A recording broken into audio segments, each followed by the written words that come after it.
Hello and welcome back to the channel. So sorry it's been a while since my last update. It's been so busy at work so I haven't had as much time to post any new reviews.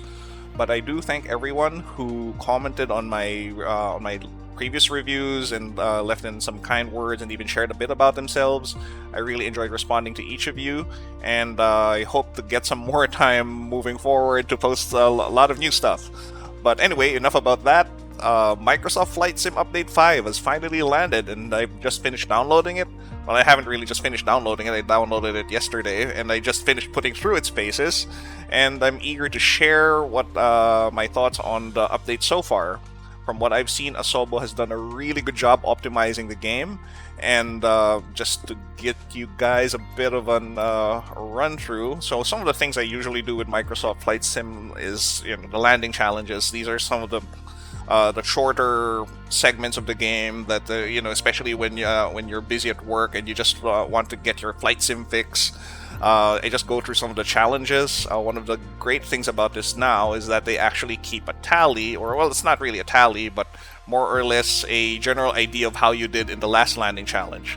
Now, unfortunately, they don't really use the scores that you've had in these previous landings before Sim Update 5. But so you'll have to go through them again. But given the visual optimizations that they've put in this game, you do yourself a disservice by not going through these challenges again. Even if sometimes it's a pain just trying to get that score that you once achieved. But really, the experience is worth it because the game just plays so much better now compared to before. And without further ado, let's check back into the main menu and try some of the.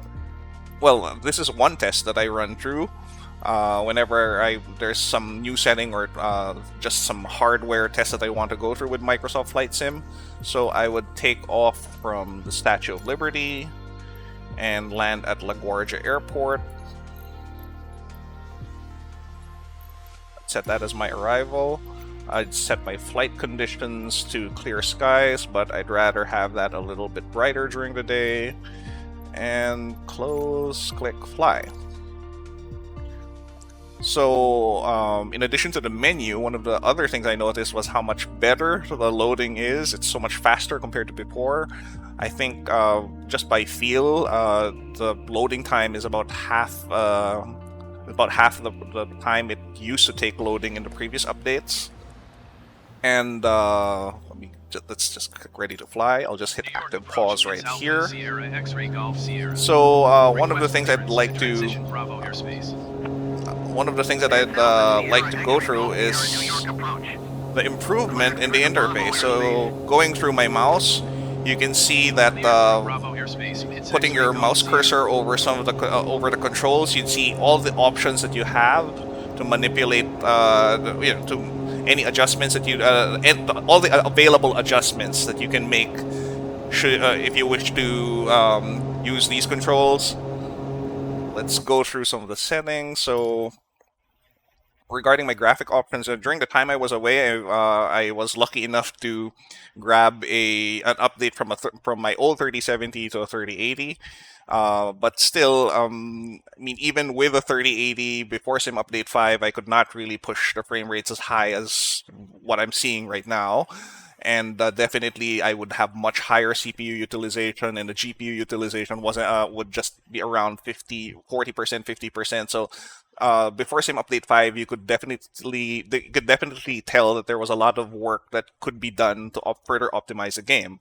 But now that Sim Update 5 has arrived, I see much better CPU loads, a much more use of the GPU. And going through the settings, I was able to actually turn up a lot of, like, say, render scaling or terrain level of data, the level of detail for objects. I was able to push up my anisotropic filtering, texture super sampling, shadow maps, terrain shadows. I could all max those all out now. But then I did try maxing out my render scaling and the terrain level of detail, but I didn't really see that big of an improvement in terms of visuals. I don't think I saw any at that point, so I just kept it to where it was before the update. But overall, it's been great. I've been able to keep my frame rates at 60. So let's go back into the sim.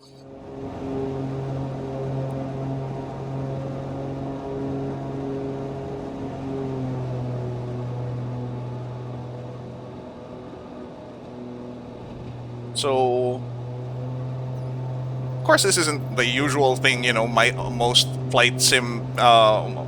most people who would fly Microsoft Flight Simulator would do, but this is just one of those things that I would have my PC go through just to see how my hardware is holding up. So right now it's the frame rate's just at 60. So my CPU utilization is somewhere around the mid 80s. GPU utilization is just locked at the high 90s, which is great. You see much better use of the GPU. So at this point, before the update, I would already start seeing my my frame rates dropping and my CPU temperatures increasing. But so far, so good. It hasn't that hasn't happened with Sim Update 5, and in fact, it's been a very clean run so far. The textures I've seen some improvement with the textures. Previously, before the Sim Update 5, you'd see like the windows would just look like gift wrapping packed onto the building models, and they look like they're sagging off the sides. But you're still seeing some of that, but it's not as bad as how it was with before Sim Update 5.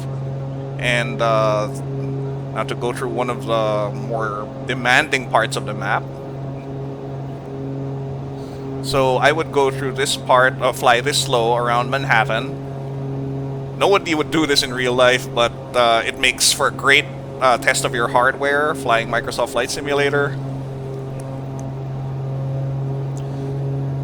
So at this point, I'd already start seeing my CPU temperature ramping up to 90, and my frame rates drop to around 30, 35 with a 3070, maybe around 40 with a 3080. But here it's holding at the mid 50s and even hitting 60 at some point, which is great. And the textures look so much better compared to how it was. Well, I did turn up the settings in the texture, so that would explain that. But it's not. But definitely the buildings look much better compared to how it was before the update. And thankfully, thanks to the optimizations, you're able to push the settings to much better levels. So I'm currently running a 3080 on a 1440p ultrawide monitor, and it just looks great. The frame rate is very fluid. So we saw that the frame rates dipped to the 40s there, but it's not so bad. It's actually still holding at the 60s, so I'm just going to land my plane at LaGuardia now. But overall, it's been great. It's exactly as Asobo promised during when they first announced it in early June. I was so stoked to see that update. Oh, before anything else, some of the things that I'd like to point out. Although Asobo did manage to get a lot of things right with this update, there's still some bugs that remain, such as, you know, some of those things with the buildings. There you go. So if you check that out, there's still some of the texture spilling over under the buildings, so it looks kind of weird. But I'm sure Asobo would fix that in a future update. So let's head back to flying, getting my plane landed at LaGuardia. But yeah, the game looks in play so much better. I've tried the landing challenges, and although at first I wasn't really that thrilled to go through all of that again, because getting the scores in the landing challenges are just I've just been a pain sometimes. Although it's really rewarding once you see the score, but then given all the improvements, it wouldn't be a bad thing to just go through them again and see how much better you do, especially with the boosted frame rates. you'd really want to play through the game again and see, and you know, revisit the locations and even see how much better you do with the frame rates.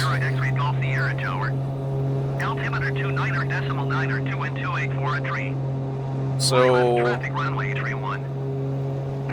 runway 31, where's that? Downwind, runway 31, Pitts X-ray Golf Sierra. Pitts X-ray Golf Sierra, wind 284 and 3. Cleared to land runway 31. Cleared to land runway 31, Pitts X-ray Golf Sierra. So I guess it's on that other runway. So I wasn't really paying that much attention to the briefing earlier, so I'll just land the plane anywhere.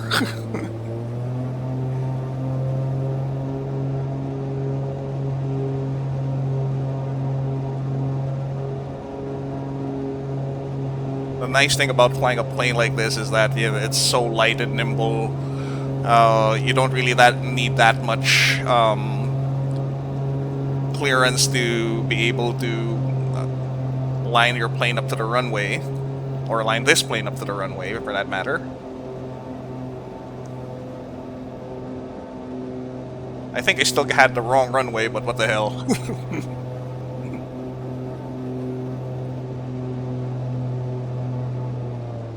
Anyway, so I'm just gonna set my plane down here. So there you go.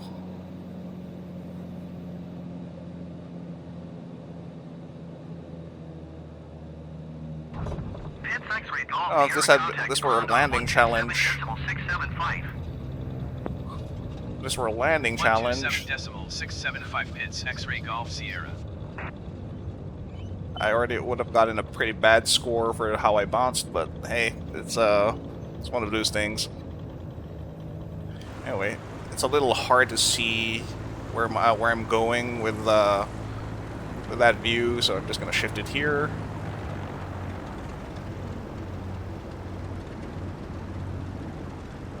Whoop, whoop.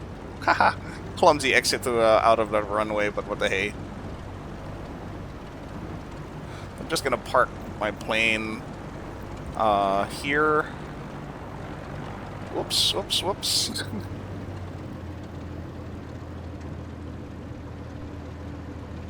Oh, if that were real life, I would have already scratched the wings, but what the hey. So I'm just gonna stop the plane here. Get back in the cockpit, keep hitting the brakes, lock my...